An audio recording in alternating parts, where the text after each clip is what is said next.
terima. Saya sering membacakan itu. Bukan jadi kalau kita lagi orang, nah itu terjadi. Dan menjadi wahyu pertama yang diturunkan kepada Nabi Muhammad SAW. Dan mulai saat itu beliau diutus menjadi nabi. Tapi dia beliau oleh Allah. Tetapi Quran tidak diturunkan satu mushaf lagi. Tidak diturunkan untuk diserahkan kepada Rasulullah. Satu mushaf itu bukan, tapi berangsur-angsur selama kurang lebih 22 tahun.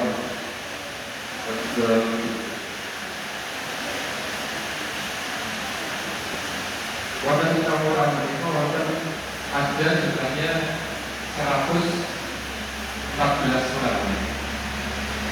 Itu turunnya perintah-perintah ya Bapak Ibu sekalian. Bukan Al-Baqarah turun semua terus nyambung Al-Quran itu bukan. Atau apa kita dulu bukan. Tapi perintah-perintah Allah menurunkan secara beratur karena ada kebutuhan. Dan turunnya biasanya itu sesuai dengan kejadian dengan fenomena yang sedang berlangsung. Misalnya ketika perang apa, nanti turun ayat apa. Ketika orang mengajarinya lalu turunlah ayat tentang larangan homer dan lain-lain. Terdiri dari 114 surat.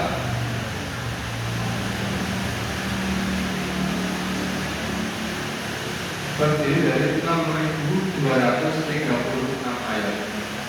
Dari satu ayatnya ada 6.236. Dibagi dari dua bagian, yaitu ada yang namanya surat Makkiyah, surat yang turun di Makkah ketika Nabi masih tinggal di Makkah.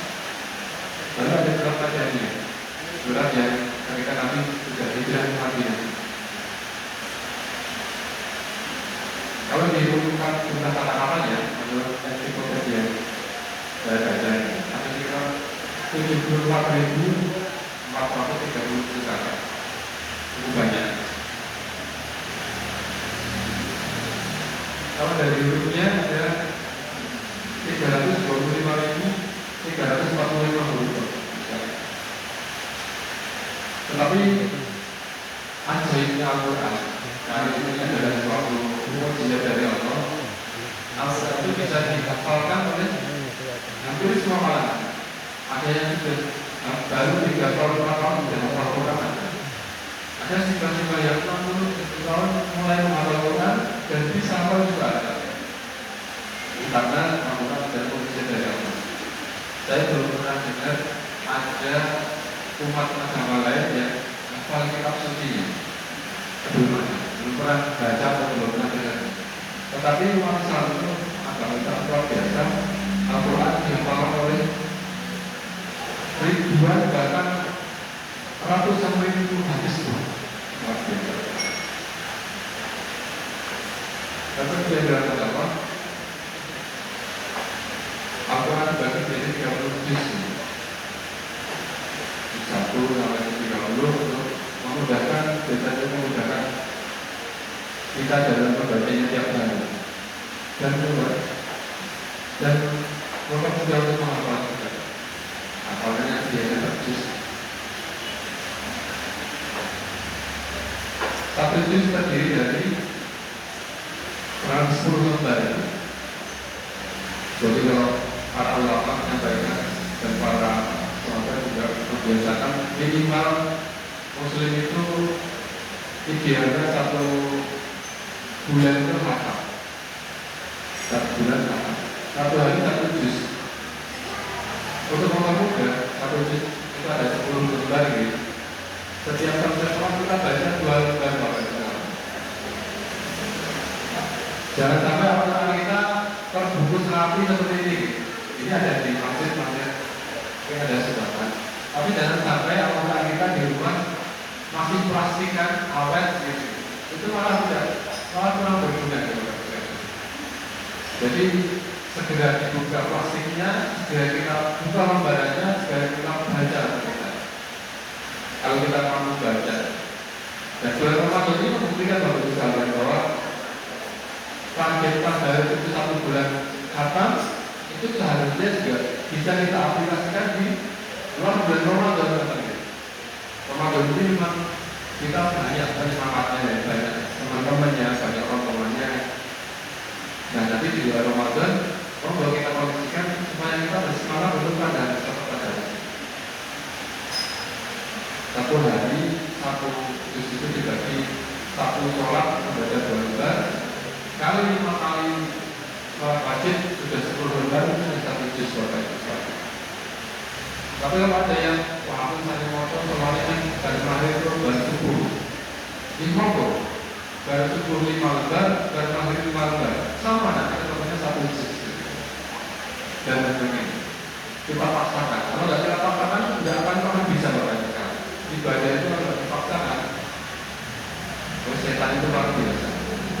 Alasan apapun akan bisa, bising anak rewel, kalian mengaruh itu akan selalu ada. Dan setan itu pintar banget kondisikan itu. Ya, akhirnya ya pertama. Kalau dia dari Allah, Al-Quran juga mempunyai banyak nama lain. Saya akan sebutkan 3 saja.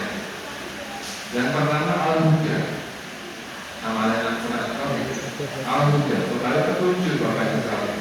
Karena apa? Semua sumber hukum Islam itu diambil dari Al-Quran. Makanya yang tidak sesuai dengan Al-Quran tidak usah diikuti.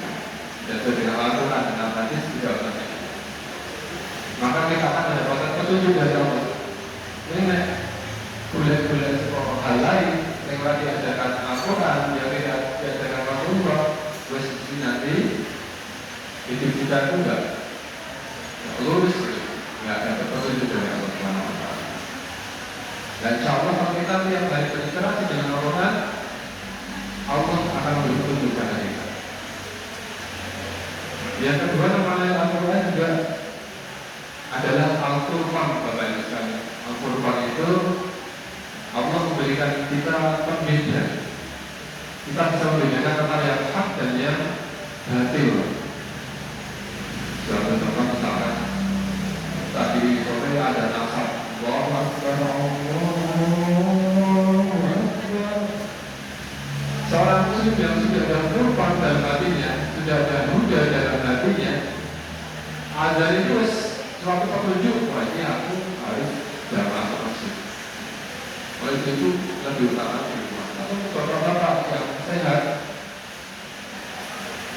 itu melakukan dari masjid.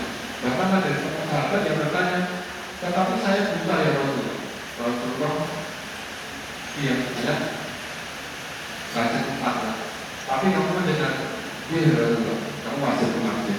Orang buta saja diwajibkan untuk jamaah.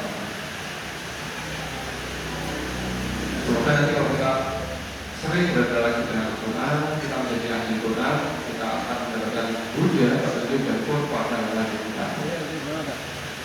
Lalu yang ketiga Al-Quran namanya juga Asyifa, Bapak Ibu sekalian. Asyifa itu obat. Bisa dibuktikan ini, makin menawi hati ini dan galau banyak masalah, coba Bapak Ibu.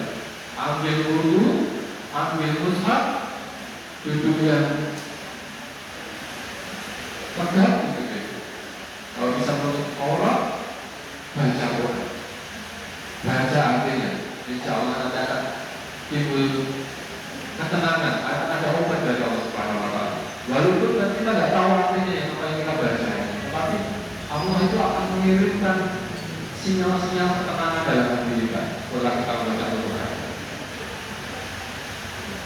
Salah satu contohnya bahwa Al-Quran itu adalah Asyifa ketika seorang diruqyah.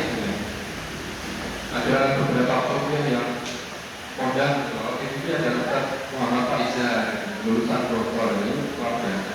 Atau kalau di Jogja ada Ustaz Fadlan, itu juga ahli ruqyah. Karena beliau-beliau itu adalah ahli Quran, bahkan hadis Quran. Malah mereka adalah mendapatkan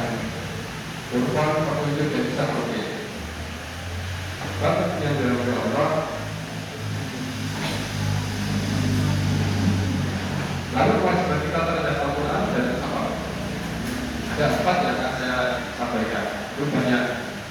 Yang pertama adalah kita membacanya sebagai seorang muslim sampai sekarang.